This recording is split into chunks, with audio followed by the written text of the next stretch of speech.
The wreck drifted in silence, a broken shadow against the endless stars. Plates of metal hung loose, wires sparked weakly, and the great warship that once shook galaxies now floated like a corpse. Kale's small salvage craft latched onto the hull with a hiss. He pulled his helmet tight, heart steady but alert, and stepped inside the dead vessel. The corridors were cold and dark. His boots crunched against shattered glass and scattered bones. The smell of burnt metal and old blood clung to the air. Every step echoed, as if the ship itself whispered warnings. Kale held his light high, sweeping across fallen weapons and rusted armor, searching for anything of value, fuel cells, tech scraps, or war metal. A sound froze him. It wasn't the creak of steel or the groan of old machinery. It was softer, fragile, almost broken. A whisper. He turned his light down the corridor, narrowing his eyes. The sound came again, faint and desperate. Words. His hand tightened on the blaster at his side. No one was supposed to be alive in a wreck like this. He followed the voice. The path twisted through twisted beams and collapsed doors until he reached a chamber where faint emergency lights still flickered. In the corner, chained to a wall of black metal, were two figures. Their skin shimmered faintly under his light, pale with bruises, marked with strange alien symbols burned into their arms. Their chains were alive, pulsating faintly like veins of fire. They lifted their heads slowly. Their eyes widened. One of them whispered in disbelief, "A human." Kale stepped closer, his light steady on their faces. They were alien women, fragile but not weak, their features sharp and strange, their clothes little more than torn scraps of what looked like ceremonial silks. Their bodies trembled, but their gazes locked on him with desperate hope. You're our only savior." The other choked out, her voice trembling but clear. Kale's jaw tightened. He scanned the chains, strange alloy fused into the wall itself. It wasn't simple metal. It was something older, something made to hold prisoners who were never meant to leave. His hands brushed the surface, and it burned with a faint pulse, as if alive. "Who did this to you?" he asked quietly, voice low in the silence. The first woman shuddered, her lips trembling. "The warlords, they chained us here. They left us when the ship fell. We thought we would die in the dark." Her words broke into a sob. The other shook her head quickly, her voice urgent. "No, not left. Watched. The Keeper still roams. It doesn't let us go." A cold prickle ran down Kale's spine. He turned, scanning the shadows at the edge of his light. The air felt heavier now, as if the ship itself was holding its breath. He crouched near the chains again, pulling tools from his pack. Sparks hissed as he pressed a cutter against the living metal. The flame bit, but the chain hissed back, glowing with a pulse of heat that forced him to stop. The women flinched, pulling against their bonds as the chains writhed like serpents. "It won't break," one whispered.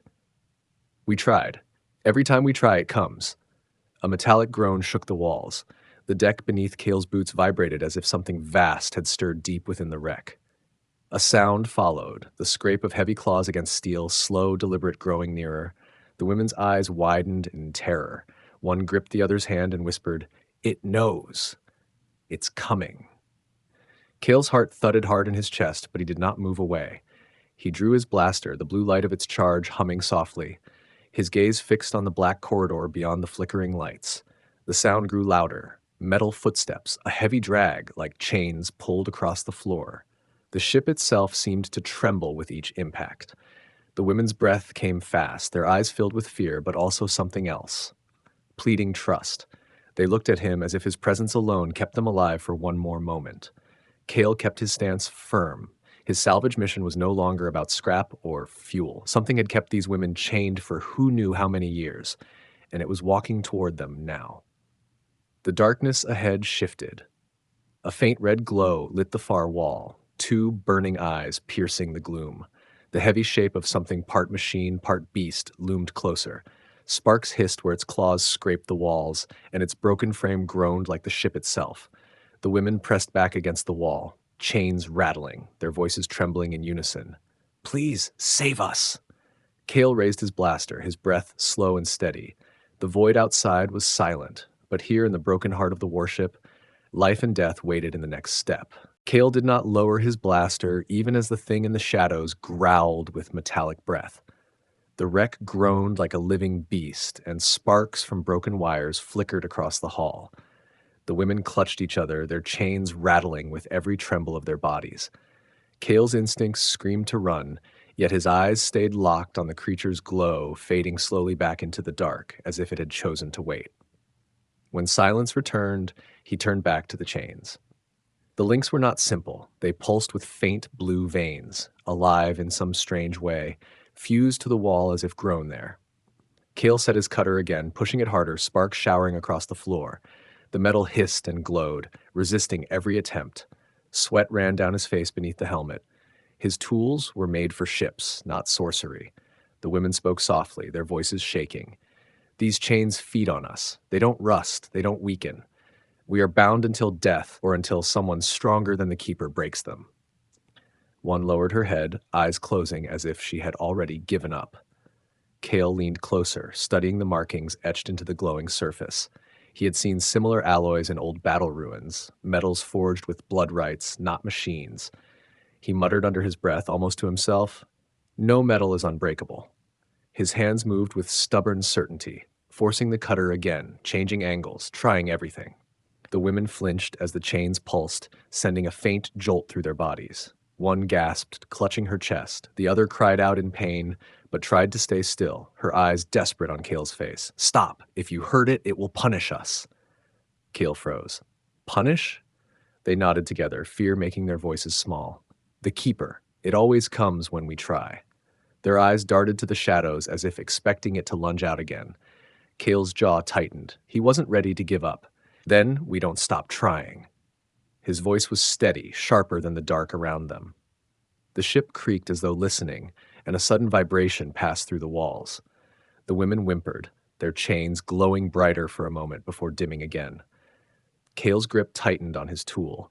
He knew something was connected: chains, prisoners, and the monster lurking in the dark. The woman with softer eyes leaned forward despite her fear, whispering so faintly he almost missed it. "Why? Why would a human stay? No one else ever tried." Kale's answer came without hesitation. "Because leaving you here would make me no better than them." Her eyes widened at the words, as if no one had spoken kindness in years. The other woman turned her head slowly, looking at him with the same disbelief. In their voices was only a cracked whisper. "You are not like the others." A sudden clatter echoed down the corridor. Kale spun, raising his blaster. The red glow returned, flickering between broken walls, closer this time. Heavy claws dragged against steel, the sound sharp and deliberate. The creature was circling, waiting for him to make a mistake. The women shrank back, trembling violently. Their chains vibrated as though in answer to the sound, glowing faintly again. Kale understood then. The chains were not just bindings, they were a signal. Every attempt to free them called the monster nearer. The floor shifted, metal groaning under unseen weight. Kale steadied his stance, blaster ready. He studied the wreck, counting exits, corridors, shadows he could use. He had no plan yet, but one thought blazed clear. He would not walk away without breaking those chains. The sound faded again into silence, but the silence now was heavier, waiting. The women's eyes stayed locked on him, fear and hope tangled together. Their breaths came shallow, as though his next action alone decided if they lived or died. Kale knelt by the chains again, but this time he did not strike them. Instead, he traced the markings with his gloved hand, memorizing the strange runes. Somewhere in their design there had to be weakness. He whispered almost to himself, "Every chain has a key." Behind him, the dark stirred once more, and the faint glow of red eyes blinked open again. The red eyes blinked closer, steady and merciless, until the shape of the creature began to emerge from the dark. Its body scraped against the walls, armor fused with rusted steel and torn flesh, half machine, half beast. Tubes leaked black fluid down its chest, dripping onto claws sharp enough to slice bulkheads. The sound of its breathing was a broken rasp like air forced through shattered pipes. Kale raised his blaster, the blue glow steady in his hands. The women pulled against their chains, pressing themselves to the wall, trembling so violently their teeth chattered. One covered her mouth to silence her sobs. The other whispered through clenched teeth, "Don't fight it. No one survives." The creature stopped at the edge of the light, its head tilted, eyes burning brighter as if studying Kale. Then, with a sudden metallic roar, it charged. Kale dove aside as claws slashed through the air, carving the wall where he had stood. Sparks burst across the chamber. He rolled to one knee, fired, and a bolt of energy struck the monster's chest. It staggered, but did not fall, the wound closing almost instantly as its black fluids hardened like armor. The women screamed, their chains glowing in response to the creature's fury. They were bound to it. Kale could see it now. The chains pulsed in rhythm with its movements as though their pain fed its strength. Kale fired again, aiming for the eyes. The blast scorched one, and the creature howled, slamming its claws into the floor so hard the chamber shook. Kale stumbled, struggling to keep his balance as debris rained from above. The monster's claw swung again, catching Kale's shoulder and sending him crashing into a wall.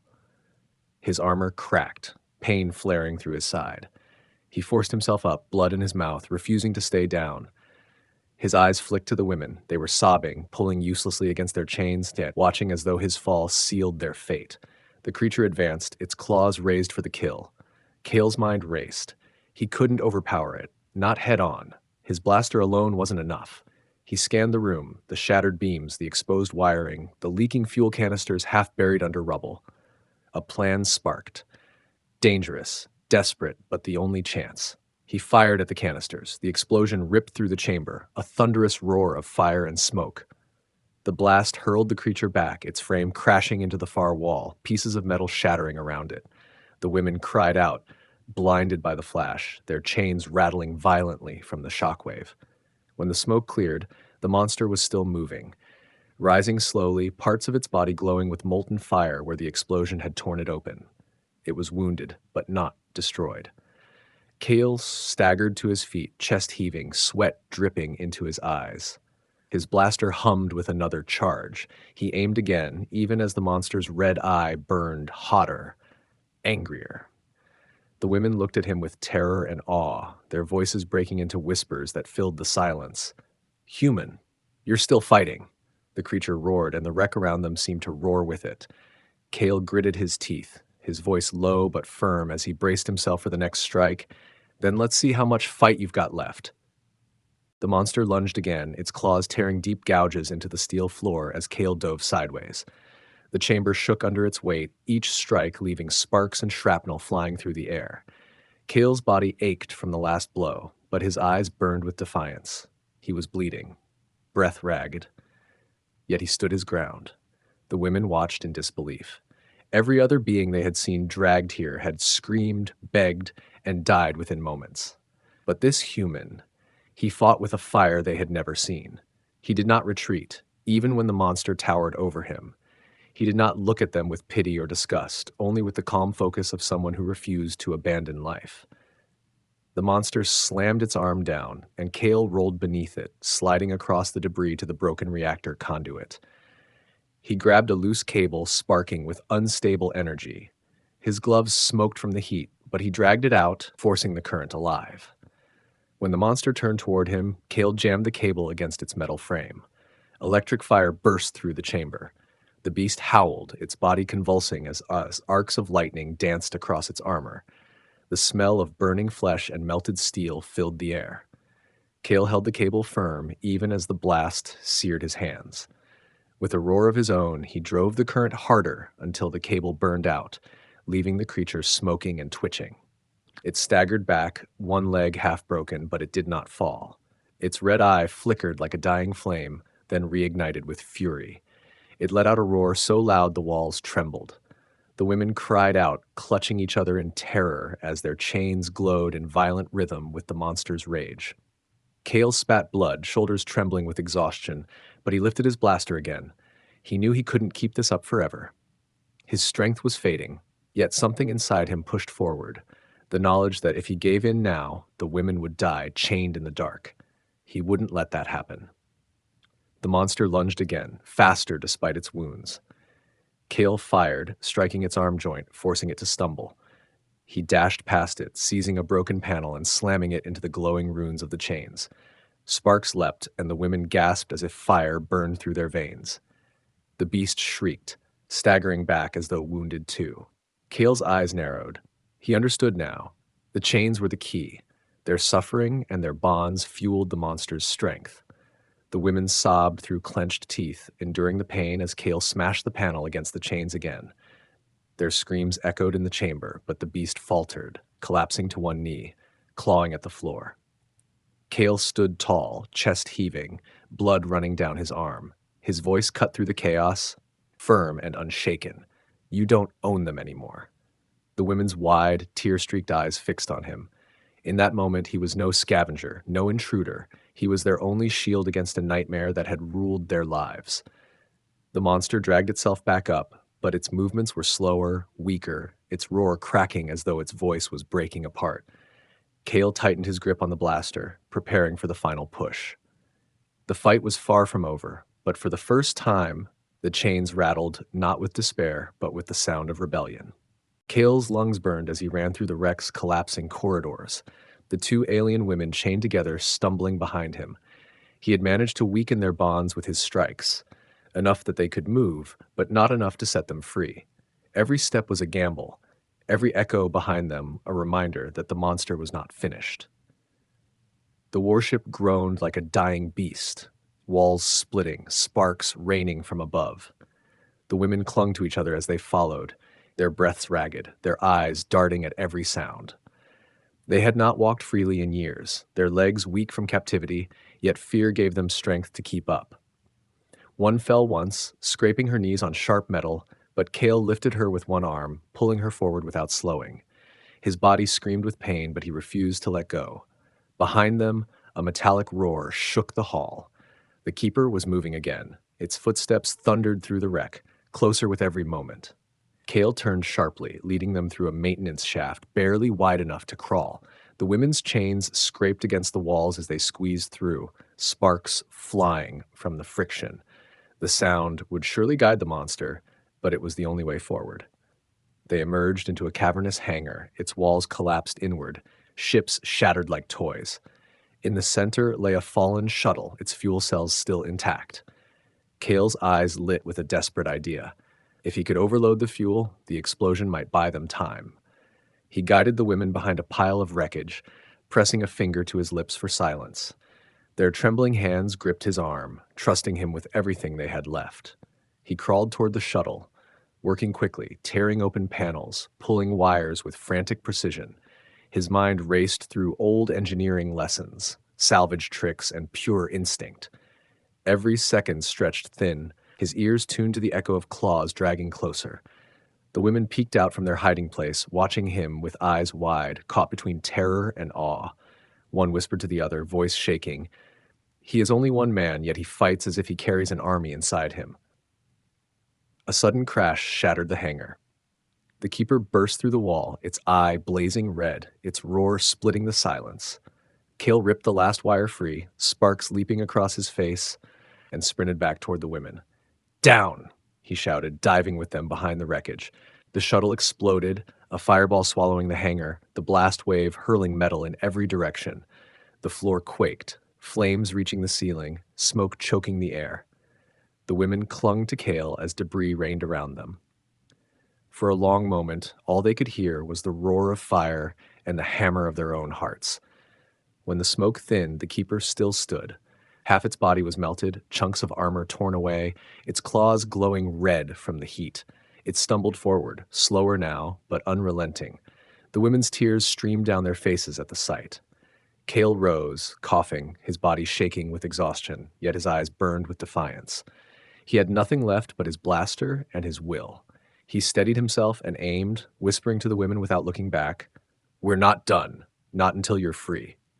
The keeper roared again, and the wreck shuddered as though the ship itself felt its rage.